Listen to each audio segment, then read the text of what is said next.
ಈಗ ಡಾಕ್ಟರ್ ಪೂಜಾ ಅವರೇ, ನಿಜಕ್ಕೂ ಕೂಡ ಏನು ಕಾರಣಕ್ಕೆ ಹಿಂಗೆಲ್ಲ ಆಗ್ತಾ ಇದೆ? ನಾವು ಎಕ್ಸಾಮ್ ಬರೆದ್ವಿ ಅಲ್ವಾ, ಹೌದು. ನಮ್ಗೆ ನಿಜಕ್ಕೂ ಅರ್ಹ ಅಭ್ಯರ್ಥಿಗಳು ನಾವು ಆಗಿದ್ರೆ ನಮ್ಮ ಕೆಲಸ ಸಿಗಲಿ ಹೌದು ಅಲ್ವಾ, ಡೈರೆಕ್ಟ್ ಇಂಟರ್ವ್ಯೂ ಇದೆಯಾ, ಫೇಸ್ ಮಾಡೋಣ, ಆ ರೀತಿಯಲ್ಲಿ ಇದ್ದಾಗ ನಿಮ್ಗೆ ಈ ಸಿಸ್ಟಮ್ನ ನೋಡಿದಾಗ ಯಾಕಾದರೂ ಓದಿದ್ದೀವಿ ಅಂತ ಏನಾದರೂ ಅನಿಸಿದ್ದಿದೆಯಾ ಈ ಡಿಲೇ ಟೈಮ್ ನೋಡಿದಾಗ? ಸರ್, ನಮ್ಗೇನಂತ ಬಿ ಓಪನ್. ಯಾ ಎಸ್, ಒಂದು 10 to 15 days ಹಿಂದೆ ನಮಗೆ ಫೈನಲ್ ಲಿಸ್ಟ್ ಬಂತು. ಸೊ ಫೈನಲ್ ಲಿಸ್ಟ್ ಬಂದು ಒಂದು 3-4 days ಅಷ್ಟೇ ಸರ್. ಆಮೇಲೆ ಎಲ್ಲಿ ಆ ಮೀಡಿಯಾ ನೋಡಿದ್ರು, ಎಲ್ಲಿ ನೋಡಿದ್ರು false allegation, I mean 80 lakhs bribe ಅದೇ ಬರ್ತಿದೆ. ಸೊ ಇದರಿಂದ ನಮಗೂ ತುಂಬ ಮಾನಸಿಕವಾಗಿ ಪ್ರಾಬ್ಲಮ್ ಆಗಿದೆ. ನಾವು ಎಷ್ಟಂದ್ರೆ ಇಷ್ಟೆಲ್ಲ ಓದ್ಬಿಟ್ಟು ಏನಪ್ಪ ಸುದ್ದಿ ಹಾಕಿದ್ದು ತಪ್ಪಾಯ್ತು. It's not like I am not against media sir, just ಅಲ್ಲಿ ಯಾಕಂದ್ರೆ ಈಗ ಎಲ್ಲ ಕಡೆನೂ ಪ್ರಿಂಟ್ ಮೀಡಿಯಾ ಮತ್ತೆ ಸೋಷಿಯಲ್ ಮೀಡಿಯಾನೇ ಈಗ ಫುಲ್ ಟ್ರೆಂಡಿಂಗ್ ಆಗಿರೋದು, ಎಲ್ಲ ಮೀಡಿಯಾನು. ಅದನ್ನೇ ನಾನು ಹೇಳ್ತಿರೋದು. ಅವಾಗ ಎಲ್ಲ ಕಡೆ ಹಂಗೆ ಬಂದಾಗ ನಮಗೂ ತುಂಬ ಎಫೆಕ್ಟ್ ಆಗುತ್ತೆ ಸರ್. ಈಗ ನಾವು ಓದ್ಬಿಟ್ಟು ಬರೆದು ಇದೆಲ್ಲ ಆರೋಪಗಳನ್ನ ನಾವು ತಗೊಳಕ್ ನಾವು ಸಿದ್ಧ ಇಲ್ಲ. ಅದಕ್ಕೆ ನಮ್ಮ ಕನ್ಸರ್ನ್ ಏನು, ಈಗೇನು ನಮ್ಮ ರಿಸಲ್ಟ್ ಅನೌನ್ಸ್ ಮಾಡಿಬಿಡಿ. ಅನೌನ್ಸ್ ಆಗಿದೆ, ರಿಸಲ್ಟ್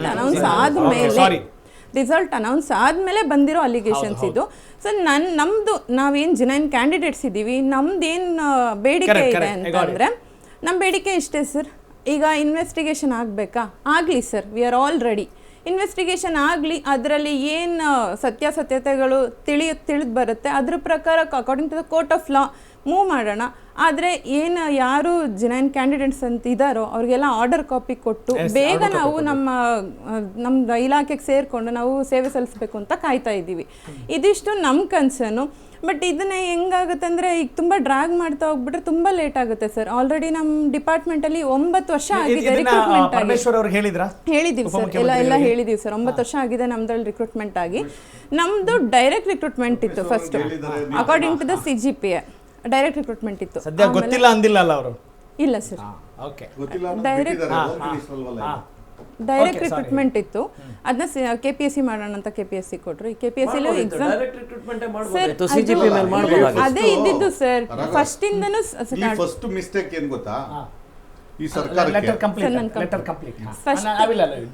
CGPA ಮೇಲೆನೇ ಇದ್ದಿದ್ದು.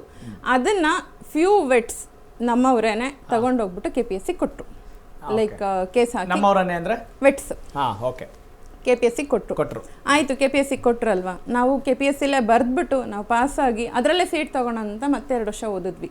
2022 ಆಗಬೇಕಿದ್ದು ನಮ್ಮ ರಿಕ್ರೂಟ್ಮೆಂಟು. ಮತ್ತು 2024ಗೆ KPSC ಆಯಿತು. 2024 ಆಗಿದ್ದು ಲಾಸ್ಟ್ ಇಯರ್ ಎಕ್ಸಾಮ್ ಆಗಬೇಕಿತ್ತು. ಈ ಇಯರ್ January 9ಕ್ಕೆ ಆಯಿತು ಎಕ್ಸಾಮು. ಅದು ಓಕೆ, ಅದರಲ್ಲೂ ಆಯಿತು, ಅದರಲ್ಲೂ ಸೆಲೆಕ್ಟ್ ಆಗಿದ್ದೀವಿ. ಈಗೆಲ್ಲ ಸೆಲೆಕ್ಟ್ ಆಗಿ ಫೈನಲಿಸ್ಟ್ ಬಂದಾಗ ಕೂಡ ಮತ್ತೆ ಈ ಥರ ಎಲ್ಲ ಆರೋಪಗಳು ಬಂದಿದ್ದಾಗ ನಮಗೂ ಮಾನಸಿಕವಾಗಿ ತುಂಬ ಹರ್ಟ್ ಆಗುತ್ತೆ ಸರ್. ಯಾಕಂದರೆ ಇಷ್ಟು ವರ್ಷ ಓದ್ಬಿಟ್ಟು ಇದಕ್ಕೆಂತಲೇ ಕಾಯ್ಕೊಂಡಿದ್ದು ಹಿಂಗೆಲ್ಲ ಆದರೆ ನಮಗೂ ತಡ್ಕೊಳಕ್ಕಾಗಲ್ಲ ಸರ್. ಮನೇಲಿ first day to be frank ನಮ್ಮ ಅಪ್ಪ ನಿದ್ದೆನೇ ಮಾಡಿಲ್ಲ ರಾತ್ರಿ ಎಲ್ಲ. ಬೆಳಗ್ಗೆ ಅದೇ ಅಂತಿದ್ದಾರೆ, ಲೈಕ್ ನಿದ್ದೆನೇ ಬಂದಿಲ್ಲ ನಮಗೆ, ಫುಲ್ ಟೆನ್ಷನ್ ಆಯಿತು ಅಂತ. ಆಮೇಲೆ ನಮ್ಮ ಮನೇಲಿ ಅದೇ, ಈಗ ಅವರು ಅಷ್ಟು ಟೆನ್ಷನ್ ಮಾಡ್ಕೊಂಡ್ರೆ ಇನ್ನು ಓದ್ ಬರ್ದಿರೋ ನನ್ಗತಿ ಏನು, ಅದಕ್ಕೆಲ್ಲ ಎಲ್ಲ ಸಪೋರ್ಟಿವ್ ಆಗಿ ಇದ್ದಾರೆ, ಇಲ್ಲ ಅಂತ ಅಲ್ಲ. ಆದರೂ ಅವ್ರವ್ರದ್ದಿರುತ್ತೆ ಅಲ್ವಾ ಸರ್. ಇನ್ನೇನು ಮಗಳು ಸೆಟ್ಲ್ ಆಗ್ತಾಳೆ, ಗೌರ್ಮೆಂಟ್ ಜಾಬ್ ಅಂದರೆ ಆಯಿತು. ನಾವು ಫಸ್ಟು ಸೇರ್ಕೊಂಡಾಗ ಹೆಂಗಿತ್ತು ಗೊತ್ತಾ ಸರ್, ಯಾರು ಕೇಳಿದ್ರು ವೆಟರ್ನರಿ ಅಂತಲೇ ಫಿಕ್ಸ್ ಗೌರ್ಮೆಂಟ್ ಜಾಬ್ ಅಂತಿದ್ದಾಗ ಡೈರೆಕ್ಟ್ ಇದ್ದಿದ್ದು KPSC ಆಯಿತು, ಅದರಲ್ಲೂ ಆಯಿತು. ಈಗ ಅದನ್ನೂ ಹೋಲ್ಡ್ ಮಾಡ್ತಾ ಕೂತ್ಬಿಟ್ರೆ ನಮಗೆ ತುಂಬ ಅನ್ಯಾಯ ಆಗುತ್ತೆ ಸರ್. ಏನಿದ್ದೀವಲ್ಲ ಈಗ 329 ಜನ ತನಿಖೆ ಆಗಬೇಕಾ, ಆಗಲಿ ಸರ್. ನಾವು ಅದಕ್ಕೆ ಯಾವುದೇ ರೀತಿ ನಾವು ಅಗೇನ್ಸ್ಟ್ ಇಲ್ಲ, ಆಗಲಿ ತನಿಖೆ ಆಗಲಿ. By any chance if proven ಅವ್ರು ಯಾರಾದರೂ ಮಾಲ್ ಪ್ರಾಕ್ಟೀಸ್ ಮಾಡಿದಾರೋ ಏನು ಅಂತ ಆದರೆ ಅವ್ರಿಗೆ ಪನಿಷ್ಮೆಂಟ್ ಕೊಡಿ, ನಾವು ಅದಕ್ಕೂ ಇಲ್ಲ. ಯಾಕಂದರೆ ಲೀಗಲ್ ಆಗಿರಬೇಕು ಸರ್ ಎಲ್ಲದೂ. ಈಗ ಓದಿ ಬರ್ದಿರೋರು ಒಂಥರ ಇನ್ನೊಂಥರ ಆಗಬಾರ್ದು. ಬೈ ಚಾನ್ಸ್ ಪ್ರೂವ್ ಆದರೆ ಅವ್ರಿಗೆ ಪನಿಷ್ಮೆಂಟ್ ಕೊಡಿ. ಅಲ್ಲಿ ತನಕ ನಮಗೆಲ್ಲ ಕಂಡೀಷನ್ ಆರ್ಡರ್ ಕಾಪಿ ಕೊಡ್ಬೋದಲ್ಲ ಸರ್. ಈಗ 2012 ಒಂದು ಇದೇ ಥರ condition order copy ಕೊಟ್ಟಿದ್ರಂತೆ. Like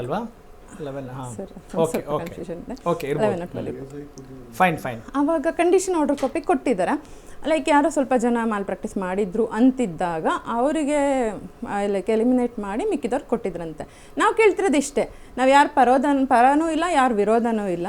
by chance prove ಆಯಿತು ಅಂದರೆ ಅವ್ರಿಗೆ ಪನಿಷ್ಮೆಂಟ್ ಕೊಡಿ, ಮತ್ತು ನಮಗೆ ಪನಿಷ್ಮೆಂಟ್ ಕೊಡಬೇಡಿ. ನಮ್ಗೆ ಆಲ್ರೆಡಿ ನೀವು ನೋಡ್ಬೋದು, ಯಾವುದೇ ಹಳ್ಳಿಯಲ್ಲಾಗಲಿ ಎಲ್ಲಾದರೂ ಹೋಗಲಿ ವೆಟರ್ನರಿ ಡಾಕ್ಟರ್ಸ್ ತುಂಬ ಅಭಾವ ಇದೆ. ಎಲ್ಲಾದರೂ ಹೋಗಿ ಸರ್, ಯಾರಾದರೂ ಆಗಲಿ ಅಟೆಂಡರ್ಸ್ ವರ್ಕ್ ಮಾಡ್ತಿದ್ದಾರೆ ಹೊರತು ವೆಟ್ಸ್ ಇಲ್ಲ. ಬಿಕಾಸ್ ಇದು ಡಿಪಾರ್ಟ್ಮೆಂಟಲ್ಲಿ ವೆಟ್ಸ್ ಇಲ್ಲ ಸರ್. ವೆಟ್ಸ್ ಇಲ್ಲ ಅನ್ನೋ ಕಾರಣಕ್ಕೋಸ್ಕರನೇ 24 ನಮಗೆ ಕಾಂಟ್ರಾಕ್ಟ್ ವಿವೋ ಕರೆದ್ರು. KPSC ಆಯ್ತಲ್ಲ, ಎಕ್ಸಾಮ್ ಮಾಡೋಕ್ಕೆ ಟೈಮ್ ಬೇಕು ಅಂತ ಹೇಳ್ಬಿಟ್ಟು ಗುತ್ತಿಗೆ ಆಧಾರದ ಮೇಲೆ ಕಾಂಟ್ರಾಕ್ಟಲ್ಲಿ ಕರೆದ್ರು. ಸೊ ಕರೆದಾಗ ಏನಕ್ಕೆ ಕರೆದ್ರು, ಅಭಾವ ಇದೆ ಅಂತಲೇ ಕರೆದಿದ್ದಾರೆ. ಈಗ ಅದನ್ನು ನಾವು ಫುಲ್ಫಿಲ್ ಮಾಡಲೇಬೇಕು ಸರ್. ಈಗ ಅಷ್ಟೊಂದು ಹಿಂಗೆ ಬಿಟ್ಕೋತಾ ಹೋದರೆ ಒಂದು ತಾಲೂಕಲ್ಲಿ 2-3 ಜನ ವೆಟ್ಸಿದ್ರೆ ತಾಲೂಕು ಇಡೀ ಇರೋ ಪಶುಗಳನ್ನೆಲ್ಲ ಯಾರು ನೋಡ್ತಾರೆ? ಇಷ್ಟು ನಮ್ಮ ಜಿನೈನ್ ಕನ್ಸರ್ನ್. ನಾವು ಬಂದಾಗ ವೆಟನರಿ ಸೇರಿದ್ದೆ ಈ ಇಲಾಖೆಯಲ್ಲಿ ಸೇವೆ ಮಾಡಬೇಕು ಅಂತ, ಆ ಚಾನ್ಸಸ್ ಸಿಗ್ತಿಲ್ಲ ನಮಗೆ.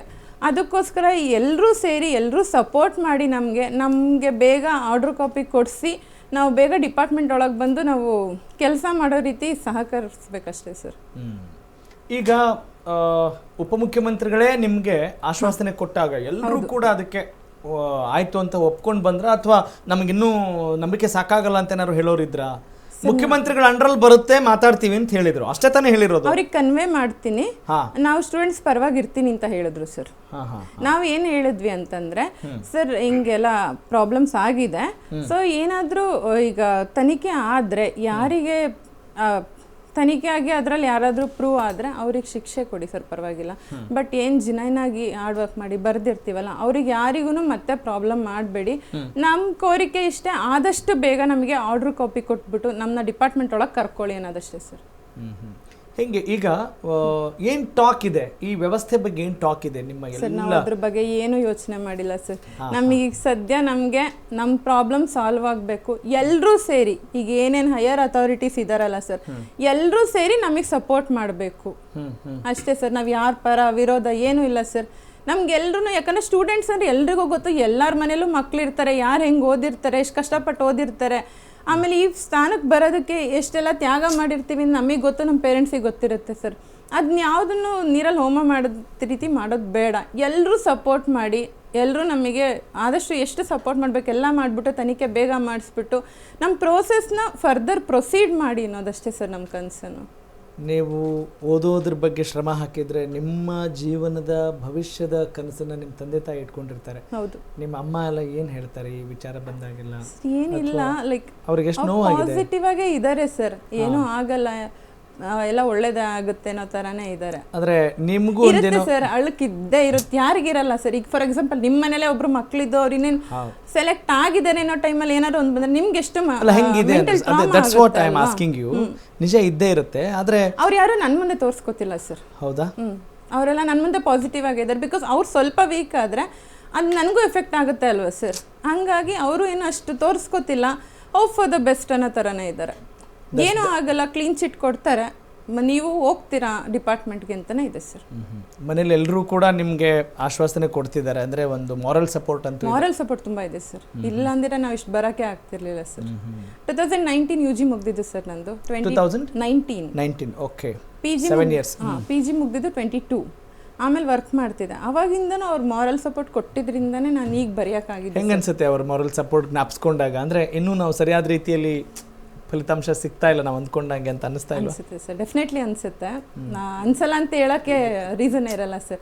ಯಾಕಂದ್ರೆ ಅವರು ನಮ್ಗೆ ಎಷ್ಟು ಆಸೆ ಇರುತ್ತೆ, ಅವ್ರ ಶ್ರಮ ಕಷ್ಟ ಎಲ್ಲ ನೆನಪುರುತ್ತಲ್ಲ, ಅದ್ರ 10 ಆಸೆ ಇರುತ್ತೆ ಸರ್. ನಮ್ಮ ಮಕ್ಕಳು ಸೆಟ್ಲ್ ಆಗಲಿ ಫಸ್ಟು, ನಾವು ಕಣ್ತುಂಬ ನೋಡಬೇಕು ಅದನ್ನ, ಅವ್ರು ಸೆಟಲ್ ಆಗೋದನ್ನ ಅನ್ನೋದೇ ಅವ್ರಿಗೆ ತುಂಬ ಆಸೆ ಇರುತ್ತೆ. ಎಲ್ಲ ಪೇರೆಂಟ್ಸ್ಗೂ ಅಷ್ಟೇ ಸರ್, ನಮ್ಮನೆ ನಿಮ್ಮನೆ ಅಂತಲ್ಲ, ಎಲ್ಲ ಪೇರೆಂಟ್ಸ್ಗೂ ಅದೇ ಆಸೆ ಇರೋದು.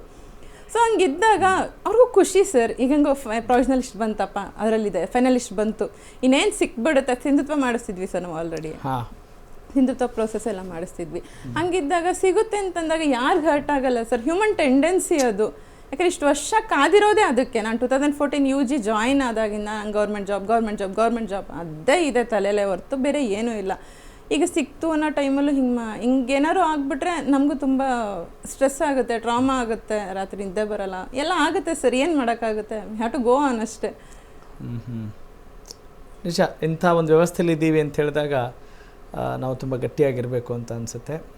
ನಿಮ್ಮ ಬೇರೆ ಫ್ರೆಂಡ್ಸ್ ಎಲ್ಲ ಈ ವಿಚಾರಕ್ಕೆ ಸಂಬಂಧಪಟ್ಟ ಹಾಗೆ ತುಂಬ ಅವರು ಯಾಕಾದರೂ ಎಕ್ಸಾಮ್ ಬರೆದ್ವಿ, ನಾವು ಬೇರೆ ಏನಾದ್ರು ಕೆಲಸ ಮಾಡೋಣ, ಇದನ್ನ ಯಾಕಾದರೂ ನಂಬ್ಕೊಂಡ್ವಿ ಅಂತ ಹೇಳಿ ಡಿಸ್ಕಸ್ ಮಾಡೋದಿದೆಯಾ?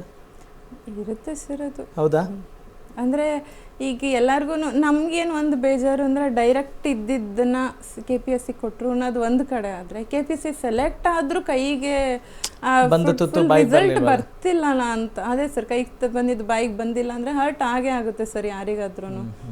ಆಮೇಲೆ ಎಲ್ಲದೂ ತ್ಯಾಗ ಮಾಡಿರ್ತೀವಿ ಸರ್. ನಿಮಗೆ ಗೊತ್ತಿರ್ಬೋದು, ಒಂದು ಫ್ಯಾಮಿಲಿ ಅಂದರೆ ಒಂದು ಫ್ಯಾಮಿಲಿ ಕಟ್ಕೋಬೇಕಂದ್ರೆ ಎಷ್ಟೆಲ್ಲ ಕಷ್ಟಗಳಿರುತ್ತೆ. ಏನೋ ಒಂದು ಫ್ಯೂಚರಲ್ಲಿ ನಾವು ಇದು ಮಾಡ್ಬೇಕಂತ ಒಂದು ಲೈಕ್ ನಾವೇ ಒಂದು ಪ್ಲ್ಯಾನ್ ಮಾಡಿರ್ತೀವಿ, ಡ್ರಾಫ್ಟ್ ರೆಡಿ ಮಾಡಿರ್ತೀವಿ, ಅದಕ್ಕೆಲ್ಲ ಹಿಂಗೆ ಬ್ರೇಕ್ ಬಿದ್ದಂಗೆ ಆಗಿರುತ್ತೆ. ಇದು ನೋಡಬೇಕು ಸರ್, ಇದು ಎಷ್ಟು ಬೇಗ ಆಗುತ್ತೋ ಎಲ್ಲರೂ ಸಹಕರಿಸಿ ಬೇಗ ತನಿಖೆ ಮಾಡಿ ನಮಗೆ ಕೊಡಬೇಕು ಅನ್ನೋದಷ್ಟೇ ಸರ್ ನಮ್ಮದು. ಆತ್ಮಾನಂದ್ ಅವರೇ, ಅಂದರೆ ಬರೀ ನಮ್ಮ ಈ ಚರ್ಚೆ ಬರೀ ರಾಜಕೀಯಕ್ಕೆ ಮಾತ್ರ ಸೀಮಿತ ಆಗದೆ ನಿಜಕ್ಕೂ ಕೂಡ ಸೊಲ್ಯೂಷನ್ ಓರಿಯೆಂಟೆಡ್ ಆಗ್ಬೋದು ಅಂತ ಅನ್ನಿಸ್ತಾ ಡಾಕ್ಟರ್ ಪೂಜಾ ಮಾತುಗಳನ್ನು ಕೇಳಿಸ್ಕೊಂಡ್ರೆ? ಆ ಸಹೋದರಿಯರು ಹೇಳಿದ ಮಾತುಗಳಿದೆಯಲ್ಲ, ಅದು ನಾನೊಬ್ಬ ತಂದೆಯಾಗಿ ಇಲ್ಲಿ ಕೂತಿರ್ತಕ್ಕಂಥ ಎಲ್ಲ ವಕ್ತಾರರು ಕೂಡ ಅವರ ಮನೆಯಲ್ಲಿ ಒಂದೊಂದು ನೀಟ್ ಜವಾಬ್ದಾರಿ ಇರುತ್ತೆ, CT ಬರೆದಿರುವಂಥ ಪೇರೆಂಟ್ಸ್ಗಳೇ ಇಲ್ಲಿ ಕೂತಿರೋದು ನಾವು. ಅದ್ರ ಜೊತೆಗೆ ಇವತ್ತಿನ ಸರ್ಕಾರಗಳು ಹೇಗೆ ನಡ್ಕೊಳ್ತಾ ಇದೆ ಅನ್ನೋದಷ್ಟನ್ನೇ ನಾವು ಮಾತಾಡೋದು ಬಿಟ್ಟರೆ ನಮಗೂ ಕೂಡ ಅವರ ಎಲ್ಲ ಭಾವನೆಗಳಿಗೂ ನಾವು ಖಂಡಿತವಾಗ್ಲೂ ಮರುಕ ಇದೆ ನಮ್ಮಲ್ಲಿ ಎಲ್ಲರಿಗೂ ಅಷ್ಟೇ. ನಿಮ್ಮನ್ನು ಸಹಿತವಾಗಿ ಆ ಮರುಕ ಇದ್ದೇ ಇರುತ್ತೆ. ಯಾಕೆಂದರೆ ಇವತ್ತು ಈ ಸರ್ಕಾರ ಮಾಡಿದಂಥ ಅವ್ರು ಹೇಳ್ತಾ ಇದ್ದಾರೆ, 2019ರಲ್ಲಿ ನಾನು ಔಟ್ ಆದೆ, ಅಲ್ಲಿಂದ ನನಗೆ ಲಿಸ್ಟ್ ಆಗಿತ್ತೆ, UGC ಮುಗಿಸಿದ್ದೀನಿ, UGC ಮುಗಿಸಿ ಇವತ್ತು ಎಲ್ಲ ಡ್ಯೂಟಿ ಮಾಡ್ತಾ ಇದ್ದಾರೆ. ನಾನು ಗೌರ್ಮೆಂಟ್ ಜಾಬ್ ಆಗಬೇಕು ಅನ್ನುವಂಥ ಒಂದು ದೊಡ್ಡ ಕನಸು ಇಟ್ಕೊಂಡಿದ್ದಾರೆ. ಅದು ಆದ್ಗೆ ಆಗುತ್ತೆ ಅನ್ನೋದಕ್ಕೋಸ್ಕರ ಅವರು ವೆಟರ್ನರಿಗೆ ಹೋಗಿರ್ತಾರೆ. ಯಾಕೆಂದ್ರೆ ಇಡೀ ನೀವೆಲ್ಲರೂ ಸೇರಿ ಈಗ ಆಡಳಿತ ಪಕ್ಷ ಇರ್ಬೋದು, ವಿರೋಧ ಪಕ್ಷ ಇರ್ಬೋದು, ಹಾಗೆ ಆಗುತ್ತೆ ಅಂತ ಖಂಡಿತ ನೋಡಿ ಸರ್, ನಮ್ಮ ಹೋರಾಟ ನೈತಿಕವಾಗಿ ಮತ್ತೆ ಪಕ್ಷದ ಪರವಾಗಿ ನಾವು ಡೇ ಒನ್ನಿಂದನೂ ಕೂಡ ನಾವು ಈಗಾಗಲೇ ಹೋರಾಟವನ್ನ ಅವ್ರ ಪರವಾಗಿ ನ್ಯಾಯ ಸಿಗಲೇಬೇಕು, ಆ ವಿದ್ಯಾರ್ಥಿಗಳಿಗೆ ಅವ್ರಿಗೆ ರಿಕ್ರೂಟ್ಮೆಂಟ್ ಆಗಲೇಬೇಕು. ಯಾವುದೇ ತನಿಖೆಗಳಿದ್ರೂ ಕೂಡ ಬೇರೆ ವಿದ್ಯಾರ್ಥಿಗಳಿಗೆ ತೊಂದರೆ ಆಗಬಾರ್ದು, ತಪ್ಪಿತಸ್ಥರಿಗೆ ತೊಂದರೆ ಆದ್ರೂ ಕೂಡ ಬೇರೆ ನ್ಯಾಯಯುತವಾಗಿ